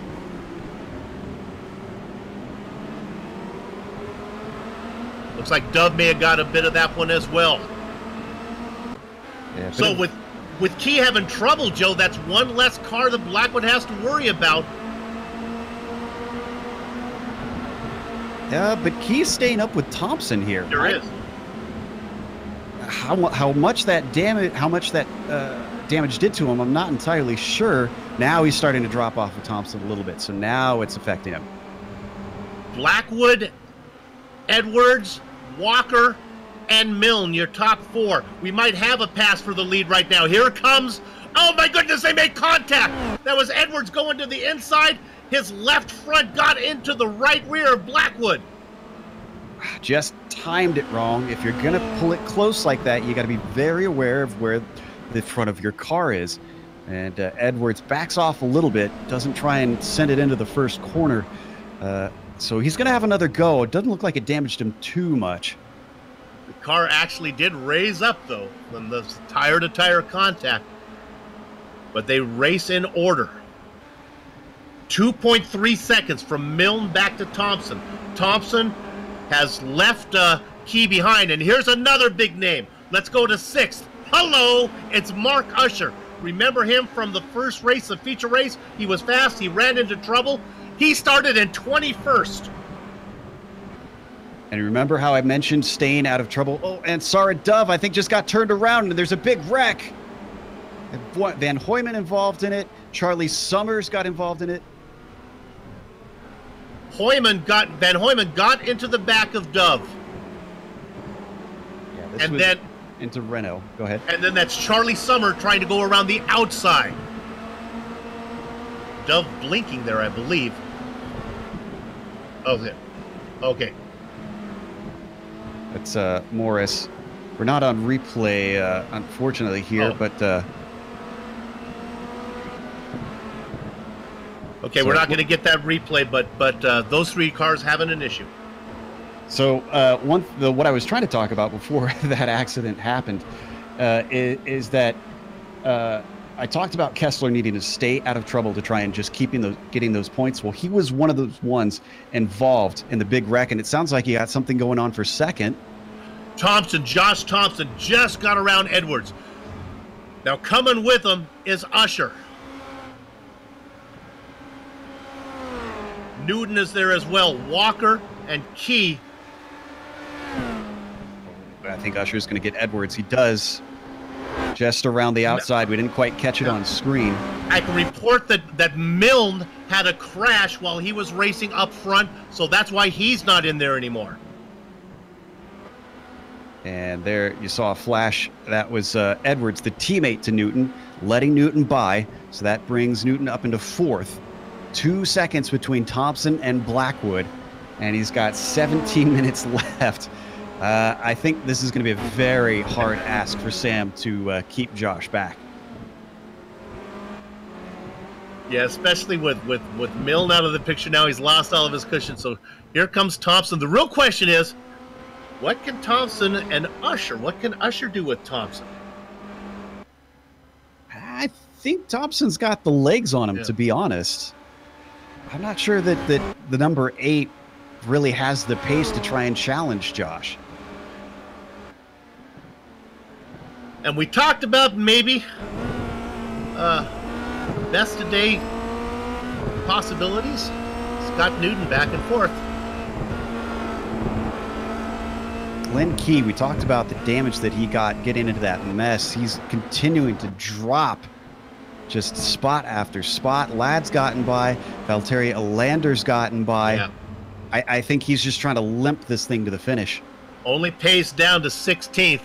He's got Kerry Nolden behind him, Daniel Morris, Sarah Dove. He'll be lucky if he finishes in the points. Okay, the interval to the leader. We got to go there now because it's going to close quick here. Blackwood has 0.7 of a second, but Nolden or Thompson is there. Joe, what Thompson needs to do, he's got to be able to get around Blackwood quick because Usher's coming. Yeah, that's the thing. That's really the best hope for Usher here is that Sam plays it hard and holds Josh back. But again, it's going to be incredibly difficult with the pace that we've seen between Thompson and Blackwood. And he's set up in the perfect spot here is Josh. He's going to get the slipstream.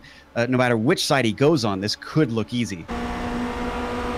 Yeah, I don't think that this is some good sportsmanship right here. Sam Blackwood making it hard, but leaving the inside open.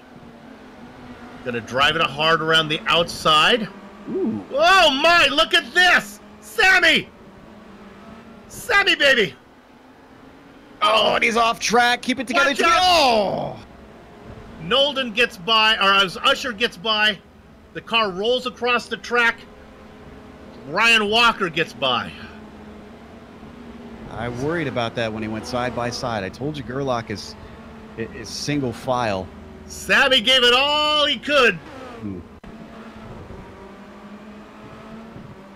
There's the reason that's so tough. You can kind of see it from the angle that we've got. There's a big crest right there. The car gets light, and it wants to either wash out or just get loose on you. You can get either one there, depending on how you're taking it. And unfortunately for him, it washed out and just no grip out on the grass. You're looking at the blue car of Mark Usher with a run. Thompson is one of the most aggressive defenders I have seen in a long time. He did not leave much room to the inside, and Usher goes around. Wow. It is just a gladiator's arena out there right now, Bill. Everybody is fighting tooth and nail for spots. I don't think Usher hit anything. I think he's able to keep going fine. He had to use his elbow. I'm going to the inside of you, Josh Thompson. And he got there, but then he had such a shallow entry into the corner, he couldn't keep it. I think it was Martin Brundle that said ambition overtook adhesion. That's a good line. Look who's sitting in second. We're looking there. That's the blue car of Usher. One spot up from him. There he is. Wow, Scott Newton. I think Scott might get best today. I was hoping he'd get on the chart. Now I'm thinking he will be sitting at the top of the chart. Yes, indeed. He's got 13 minutes between now and the top of the best of day chart. I'm trying to think who else of our top finishers, because Summers is gone. Let's see. Imre's down there. Thompson was close. I think he came in 6th or 7th, but yeah, I the think names the up at the numbers top, yeah, are all drivers that really didn't finish too high up. With that said, let's go to 5th. This is a fun battle. Josh Ladd trying to hold off a former champion, Kerry Nolden. Nolden's coming strong here, and once again, this is exactly where you want to be. Getting that launch through Lyondike, get it in the slipstream. Yeah, I think this is going to be easy.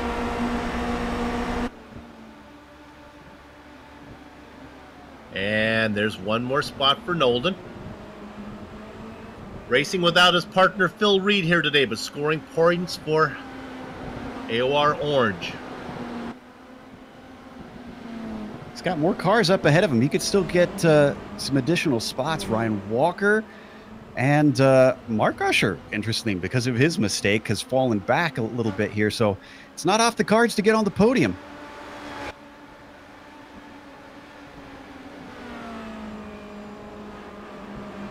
I understand Daniel Morris managed to overtake Edwards, get himself a little farther up in the top 10 and that 777. Edwards qualified on the inside, or grid on the inside of row 2. Let's stay where we are. We're not going to get a replay of this, because I think we're going to get more exciting here. Here comes Patrick Kessler on the back of Edwards. Let's see what our points leader can do. Oh, and Kessler's a lap down from him, we should point out. So this is not for position. It sure isn't. Let's see. Kessler's in 17th. Oh, he's half a lap behind Evan Imre. So just to get that single point for Kessler, he either needs somebody to wreck, or he's going to have some incredible pace. But again, when you think of the team championship, without Manuel Hoyer being here for Positive Sim Racing Green, and without Osterkamp being here for Sim RC, it's a battle between Kessler and Key right now as we look at this battle. This is Scott Newton. Oh, yeah, Newton up for the lead. And let's stay on this, but just a quick note, Nolden got up to 4th. He overtook Walker for that one. Boy, sometimes it is just your day.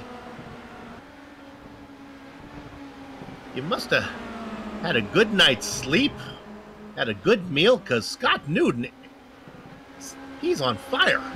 Enjoying a day at the beach. He is indeed. Certainly hassling Thompson now. This isn't just a case of catching him. He's putting pressure on. Unfortunately, if there's one driver that has been difficult to get around, it has been Josh Thompson.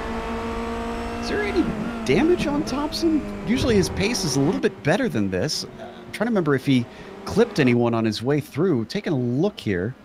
I don't see anything on these camera angles. Well, Scott Newton has 9.5 minutes to work on him.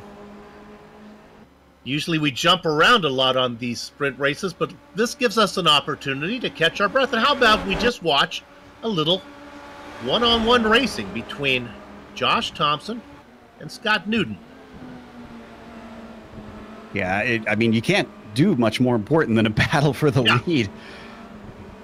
Ooh, this is going to be interesting. Josh Thompson, you talked about how aggressive he is on his defense, and Newton, whatever rabbit's foot he's got in the cockpit, he's going to have to give it a nice kiss here if he wants to make this one work.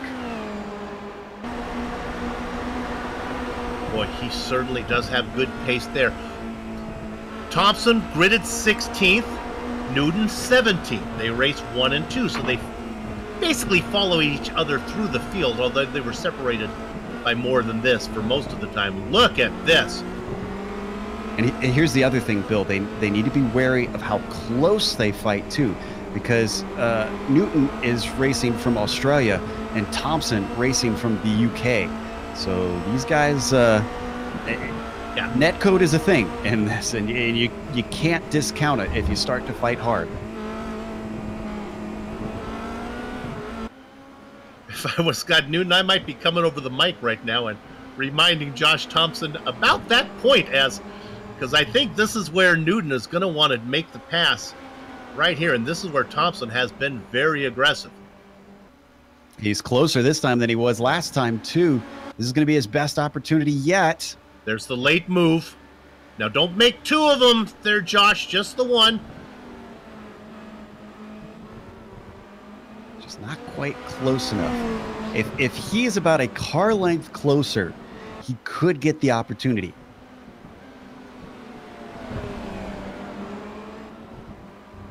The risk of burning a phrase into the ground here, but passing Thompson is literally like milking a rooster. The hard part starts after you catch him. That's what that phrase is all about. Newton is faster, but can he find a way around Josh Thompson?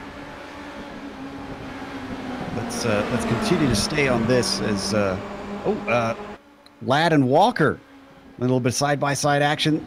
That's Walker around the outside through Marlboro, and it's going to be 2 positions lost here potentially as Valtteri Lander. Advantageous stuff. Look at Walker fighting back, though, trying to get that in there. Can't get it done. Lander in 6th, Ladd in 5th. Oh, and he's looking for another. But wow, Valtteri with the a Lander of opportunity. Man, so you're making me miss crackers. That's all I have to say. Let's go to the lead. I think we got a chance. He's closer. He's east this way, all the way over. Yeah, look at the run. He's much farther ahead this time. Newton. Now, can he do it on the outside? Thompson fights back. You got to hold your inside line, and he fends him off one more time. Yeah, but Newton was giving him a taste of his own medicine. Newton did not go back to the racing line. He pinched him down on the entry to the corner. I like this from the 781. He's saying, all right, if you're going to be that way, I can play it just as well. You might need to be thinking of another place to pass, and maybe this is it right here. He's keeping an eye on the clock, and now he's starting to try and throw, the kitchen sink at him. Uh-huh. Because I think Thompson's got corner number 1 pretty much figured out how to defend, so this is some good racing. Yeah, I'd like this. I'd be fine sticking with this all the way to the checkers because this is good stuff. They have 1.5 seconds back to Kerry Nolden, who's coming. These guys have to be careful. They don't. I think that's Usher behind them. Oh, that's Usher. Sorry, Nolden is in 4th. Yeah, there's a few battles. We have to kind of give glances here and there because this is Ladd, Alander, and Walker, who we saw in their fight a little bit earlier, and that has not abated at all. Stay there. The leaders have come out of Lion Dyke, but Newton's too far back to make a move. Yeah. So let's watch this. Oh my! A little hokey doke.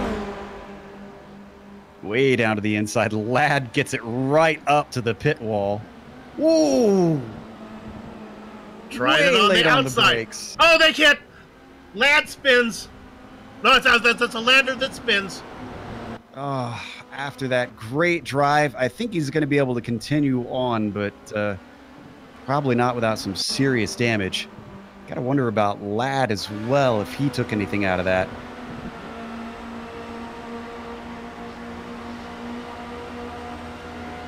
I love the moves by Alander as he went low and then tried to go high. Well, he was way late on the brakes. He gained so much ground getting back to the racing line. He just was run out of room. And honestly, he should have had that spot. Ladd was behind him at that point. He should have given him some room. With 3.5 minutes of racing to go, Thompson holds off Newton. But remember I said it was 1.5 seconds back to Mark Usher? Well, now it is 1 second. It's going to be a 4-car battle pretty soon.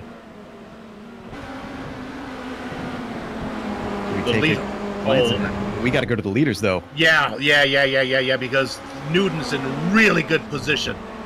Oh, he's got a great run out of line there. He's got plenty of time now. He might be able to finish this deal before they even get to 1. He's pinching him down. He's not going all the way back. He's not going to give him the space. Oh! Down she goes. You can only dance the tango so long in a china shop before you break some porcelain there. Good news is he didn't hit anybody. Scott Newton has to settle for 4th. He's off in the grass again, but he's getting it figured out. So what does that mean? Thompson, 2nd now up. Here comes Mark Usher. Let's see what Usher can do. Well, we saw what Usher could do. It's going to be round 2 effectively. Yeah. And Josh did not do anything wrong there. That was definitely a bit of the connection causing an error in where it thought Thompson's car was, because they did not touch, and it sent Newton's car flying much more than it would have if it was real life. Usher trying his very best to run wide entries in to get good runs, but he's got to be careful because Kerry Nolden keeps nipping at his gearbox. Usher saying, "Come on, Kerry, I'm trying to get up to the leaders here." Kerry says, "Me too." And they're going to have 2 laps to go, I think, judging by our clock. So he's not got a lot of opportunities. He's going to have to really push to do what Newton did and get right up behind Josh Thompson. He's down to about a half second. This is not the white flag round, I do not believe. I think we're going to get this and one more. I correct. think. Yeah. So this will give Usher a chance to close in here a little bit. If he can get a good run through the back half, through the technical section, maybe he'll have one more shot down into corner 1. And that battle between Walker and Ladd is getting very fierce. Ladd's not giving it up. Walker's had multiple goes at him. This time he actually went off track to try and get around him, and it didn't work. Oh, and now he does get the move made. Now they are side by side. I don't know about that. Walker's on the outside. Nope. Yeah, Shevlock just too hard to try and go the long way around. Back to the lead, and sure enough, Usher has got there. No, he has a very wide angle. He blows the apex. And now he's in a battle with Nolden. He had got to the back of Thompson. He was there. Ooh, good recovery by Usher. He carried his momentum on the outside of it, made sure he got the exit, and that's what kept Nolden from getting that overtake. You would think it'd be easy, but when you can't track out like Nolden couldn't, it just hurts your exit speed. So again, the hassle from Nolden is the best news that Josh Thompson could have. This is the last time down into corner number 1, and Usher is too far back to make a move unless he wants to dive bomb it down in there. He does not. Ooh, he gets psychological, and it worked a little bit because Thompson locked him up down into that corner. He was laid on the brakes. So, Joe, where's his next spot? Where's Usher? Where are we going to do it next? If he gets a fantastic run out of here, Shivlock is a big maybe. If not, sometimes you can make a sneak attack. Oh, did he cut the corner? Slow down penalty, or he missed a shift. He's pulling. Oh, something bad has happened. He is out of the race. Nolden has pulled it over. What happened? Did he put enough fuel in to get to the end? The race is over for Mark Usher. What in the world? But this could be the worst news for Josh Thompson, because now here comes Kerry Nolden. Oh, and hard. Covers off the inside. Wow, great heads-up driving from Josh Thompson to see that coming. Swing off to the inside of Vodafone to cover him. And once again, oh man, he is just playing absolute hardball here. The start-finish line is about in the middle of the straightaway. I doubt if there is enough time to make a run out of Lyondike and get there unless you have a great run. And maybe Kerry Nolden can do that. 2 more right-handers. Here's the first one. Nolden is going to need the exit of his life out of here. Nothing but this finish line in front of him. If he had one more lap, he might have been able to do it, but let's give the win to a very, very determined Josh Thompson. Let's go back to Ladd. Ladd gets 3rd position. Scott Newton gets 4th. And Ladd was not re-grid. He started this race 23rd, Bill, to 3rd. Unbelievable. Walker takes 5th. Usher does not restart the car. A Lander is going to come in 6th. Sadler's going to get 7th. I don't believe there's another battle out on the track.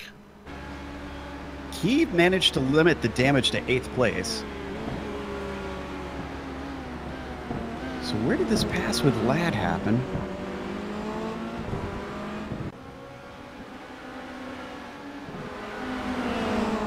Looks like it down into the Audi S. Just a bad exit for poor Scott Newton. Might have been a little bit damaged. And man, that was brave stuff from Ladd going around the outside of that first apex. So Newton has to settle for 4th. And with Thompson's win, it's going to be a close call for best of day honors. Nevertheless, good racing from both of those drivers. Okay, both races are in the books. Our racing is done, but our broadcast is far from over. Let's take a short break. We'll be back to run down the entire finishing order of the sprint race, talk to lots of the drivers before we put a lock on the gate. Back in a few.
GSRC stands for the Global Sim Racing Channel, and that's who you're watching right now. AOR stands for Apex Online Racing, and they sanctioned this event. This is the Formula Renault 2.0 Season 10 Championship, round number 9, a feature and a sprint. Let's give you the order of the sprint race that just finished up. It was a very confident, aggressive, determined Josh Thompson who fended off all comers to get the win. Kerry Nolden has to settle for second, coming from 18th. Maybe the run of the day is little laddie Josh Ladd coming from 23rd, up 20 spots to get that final podium spot. Scott Newton and Ryan Walker 4th and 5th. Back half your top 10, Valtteri Lander. Boy, he put on a show. Alex Sadler, somebody's picked to win. He's going to settle for 7th. Hopefully you didn't make the call to your bookie, as some suggested. Glenn Key in 8th, 9th, and 10th. Daniel Morris and Sardov. Then in 11th, we have Thomas Edwards with Tom Van Hoyman finishing in 12th. Urkel Lindstrom finishes in 13th. Evan Emre comes home in P14. These are drivers that probably could have finished a little bit higher, but just couldn't make it through the chaos. Kevin Turner, 15th. Then we get drivers who are lapped down. Mark Usher finishes P16. Patrick Kessler does not get points today. 17th spot, just one spot outside. Matteo Coppola in 18th with Sam Blackwood. He was very upset with himself after that incident. He finishes 19th. Stuart Milne, and at 20th, Charlie Summers, 21st, Ali Hay, 22nd, and Marvin Sluman, 23rd. Bill? And now we can go to our interviews right now, and we are fortunate enough to have our sprint race winner. We're going to bring him in, and this is, of course, Josh Thompson. I'm going to phrase this question carefully. Josh, I thought you were very aggressive. I thought your racecraft was really good. I thought you used every trick in the book to defend. You were certainly confident in what you were doing, but I'm not sure you made any friends. No, I don't intend to. It's racing at the end of the day. That's what I thought you'd answer. Pretty good racing, pretty fun. Yeah, it was the best racing I've had all season. I really enjoyed it. Race 1, and me and Alex haven't had time. I've been flat out, as you probably see, in the McLaren shadow. So I've hardly touched this car. So coming back into this, just getting back into it. And me and Alex made a setup flaw with too much rear wing. So we were really fast in the middle part of the lap, but we were just so slow in a straight line. But we didn't want to risk changing it and it being horrific to drive, because that's what we've always driven around here, in the practice. So I was like, I'll just have to get on with it, use my head a lot. And lucky enough, I knew the main overtaking opportunities here and down the main straight. So as long as I knew I could keep that constantly defending, know that you can push them out wide and still have the inside end for turn 3, I'd say. It was just always just keeping it in the back of your head that I might need to cover that. The drive through the field was quick. You got through it pretty good. You had some issues. There were some people getting out of the way for you, but you had to work. Yeah, first I want to say, proper unlucky to Glenn, because he would have been in the fight for the lead. He would actually probably won the race, technically. He got in front of me, and then, I don't know who it was, someone spun in the carousel. Yeah. I had to go out to the outside. I thought I was going to hit the wall, heard a massive crunch, and saw that Glenn had massive front wing damage, which is absolutely gutting for him, because he was in front of me, and he'd been involved in that battle, which had been awesome. But, yeah, just picked my way through at the start. I knew I had to go on with it, with such the pace deficit I had compared to Mark, Kerry, etc. Right. I just knew I had to get on with it from the start, and lucky enough, managed to, as always, pick the right areas to go at the start, around the outside, duck into the inside here and there, and it, lucky enough, all paid out perfectly how I wanted it to. Josh, you said you haven't had much time to practice. I'll get you out on this one. Is it because you've been away from iRacing in general, or you've been at iRacing just racing other cars? No, I've been on iRacing in general, just racing the F1 car for the McLaren Shadow, so you test all week. I mean, the main race for the championship for the McLaren Esports Drive is on the weekend. So I've just been doing so much time in that, but I still end up coming into it to have a bit of fun. It's always fun when you're here. You always put on a good show. Congratulations on a good points for you today. Thank you. Josh Thompson, the winner of your sprint race. Joe? Up next, we have second place Kerry Nolden, who tried to get it away from him. One of the drivers who is under the defense of Josh Thompson during the race. And Carrie, just a quick reminder that we are live and got to watch your language here. But what are your thoughts on the racing that you had with Josh Thompson? It seemed there was a few people who were upset with him. Yeah. I only had a chance to really, and he, to be fair, he played his car exactly where I knew he was going. Sorry, Gary, your signal isn't coming through terribly well. Getting a little bit of a bad signal from you. Hello? There we go. Oh, no, sorry. Hang on. Sorry, is that better or so? Sorry, apologies. 1 sec. We're just, it looks like it might be on our end that we're getting these issues. Oh. Hello? There we go. I think we're back now. Better? Is that okay? Yes. All right. Now we're okay, good. Cool. Sorry. Cool. Did you plug a wire in or something? Yeah, I think we tripped over a wire. All right, go ahead. Yeah, it was, like I say, he placed his car exactly where I knew he was going to. So he wasn't going to make it easy, that's for sure. I did the best I could. I thought he might have had a bit of damage. I saw Newton go off a couple of laps earlier, so I suspected he might have had some damage. So I kind of placed my bets on just trying to get him on the straight. I think one more lap would have been nice. I don't know what happened to Usher.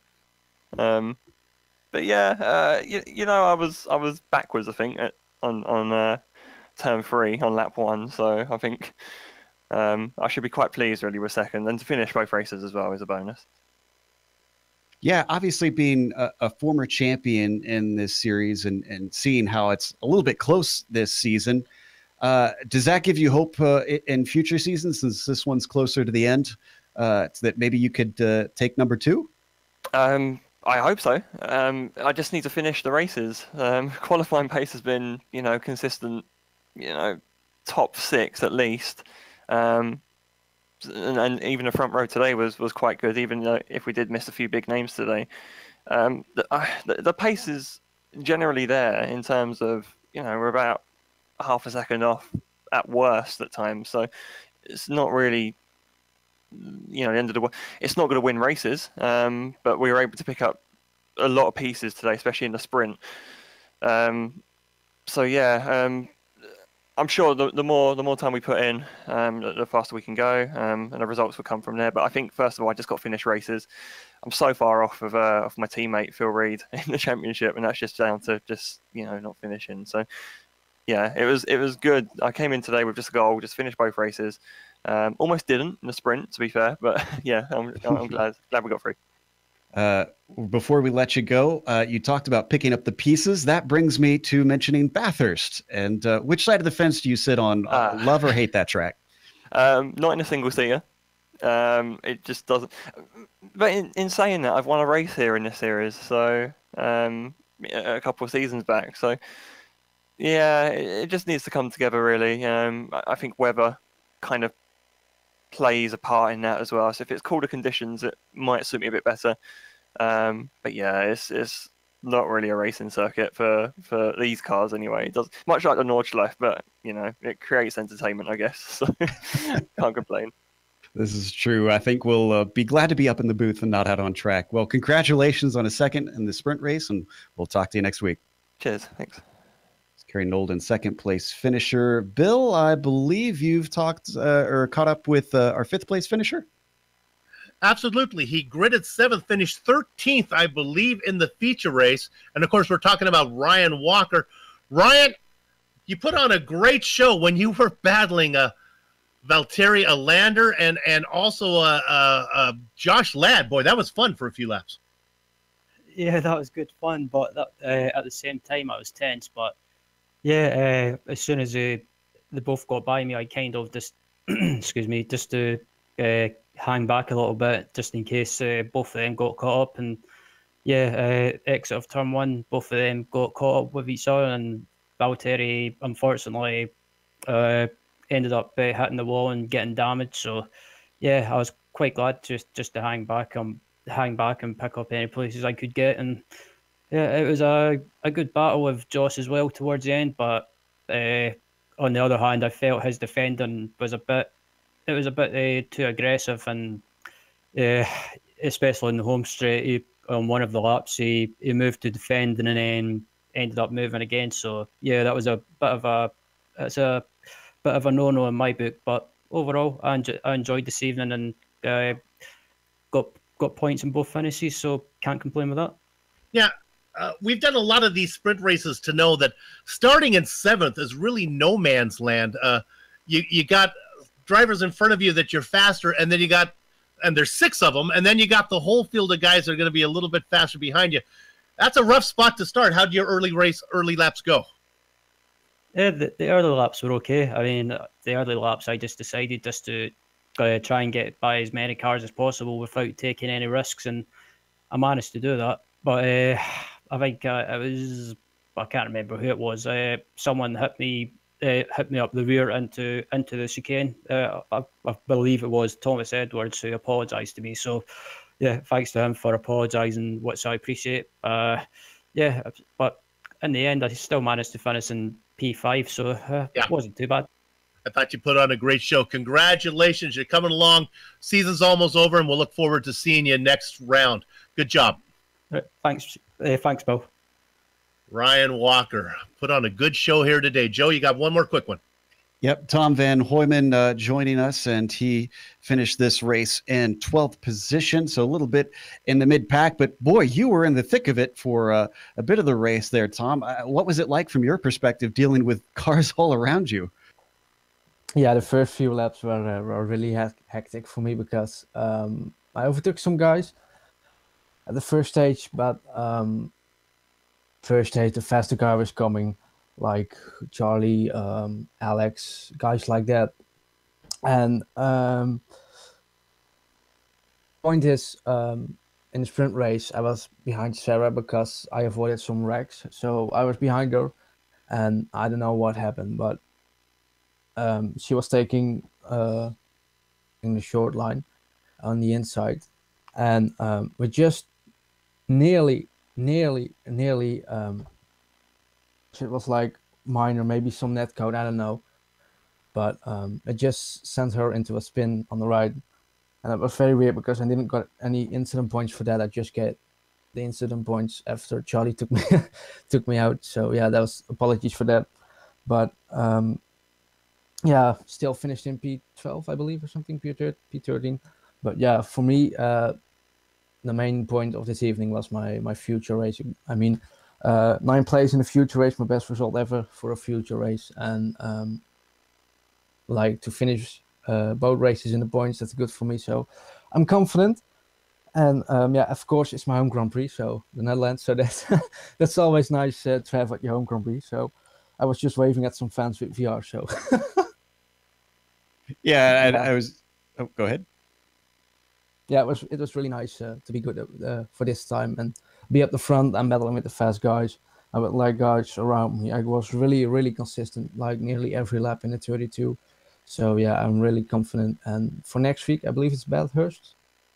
Yes, we're heading down to Australia. Oh, I love that track. I love it.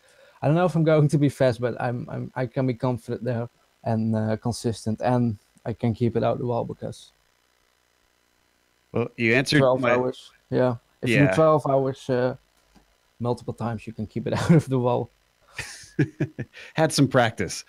You answered my second question, which was going to be, if this was extra important to you, being from the Benelux club. But glad to hear you're going to enjoy Bathurst. Sounds like some of our other runners are not so much. And hope we get to talk to you in a week's time then.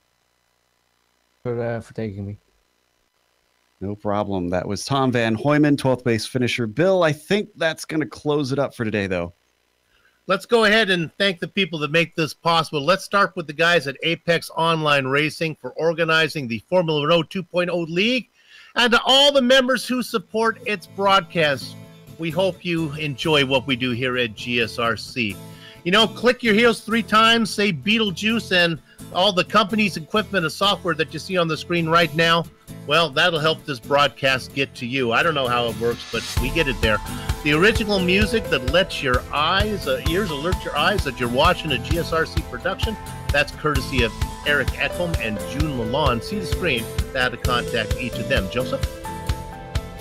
Next race, we mentioned it, we're going down under for Bathurst. That'll be August 17th at 3:25 p.m. Eastern. If you'd like to find out more about GSRC, including upcoming races, you can find it at globalsimracingchannel.com, or you can check out our social media on Twitter at GSR Channel, Facebook at /Global Sim Racing Channel, and Instagram at GSRC_Graham.